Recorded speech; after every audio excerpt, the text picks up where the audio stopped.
Remember to subscribe to our YouTube channel at NDNTV Nigeria. Click on the subscribe button and be the first to get notifications. Communities in Nigeria's oil-rich Niger Delta region should ideally thrive due to their natural resources. Unfortunately, however, they face severe hardships instead.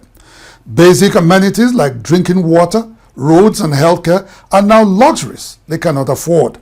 Inside the Niger Delta, I visited some oil-bearing communities in Oyigbo and Eche local government areas in Rivers State where residents shared their struggles.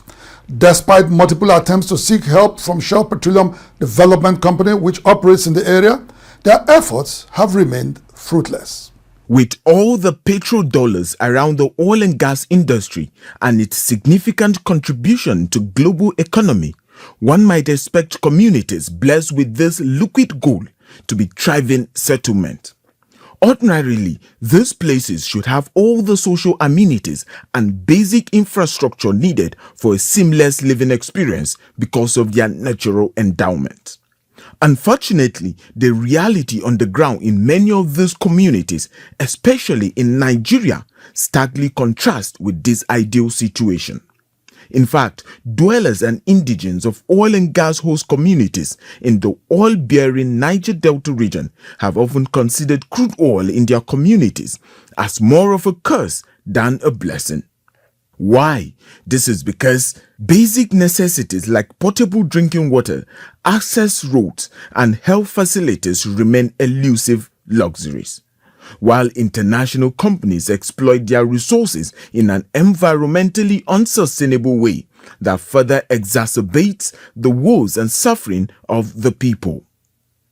Last week, Inside the Niger Delta visited some oil-bearing communities in Oyigbo and Eche local government areas in Rivers State. Several oil exploration and exploitation companies are currently operating in many communities in Rivers State. Residents of some of these communities shared their stories, or better still, their ordeals. 16 years now that I've been to this Obibo. This road has been like this. I've never seen this road paved or graded even once.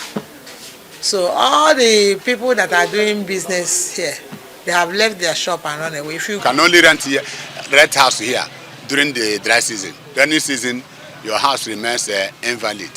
So we have been suffering this road like this since the Amechi government came. The road was like this. We came and go. The road is like this. It's beyond my imagination that an oil community like this, we may bless you like this. We can't have access to road. No road, no water, electricity. Maybe the other time they took our electricity for almost 2 years, but they later restore it. People are moving out from this place. There is no quarter here, and this road is not helping us. The whole of Eche, as a whole, is in a big mess. So we don't know what to do. Their stories paint a grim picture of life in an area that should be thriving, but instead grapples with daily struggles. In their search for solutions to these prevailing conditions, especially with the rainy season in full swing, residents have made several attempts to reach out to oil firms operating in their community. However, their efforts have been met with unyielding and fruitless responses. We have wrote a letter to Shell and other companies. There is no response. You can see all these things. We are doing it by ourselves, by self-effort. But since last year, this company have been running here day and night when they are coming here with their security, police and army, civil defense, so that nobody can interrupt them. When they are coming to serve their oil wells, they pass through smaller streets instead of taking this road. Individuals have tried their best, but they are not, the finance is not enough. To walk a whole road is not enough. It requires a huge sum of money. In August 2021, Niger Deltans were thrilled to hear about the enactment of the Petroleum Industry Act by President Muhammadu Buhari. Their excitement was anchored on the fact that some relief was on the way and that their voices would now be heard. However, nearly 3 years later, little has changed as many international oil companies are yet to form host community development trusts that should at least cater to the needs of oil-bearing communities in the region. Inside the Niger Delta,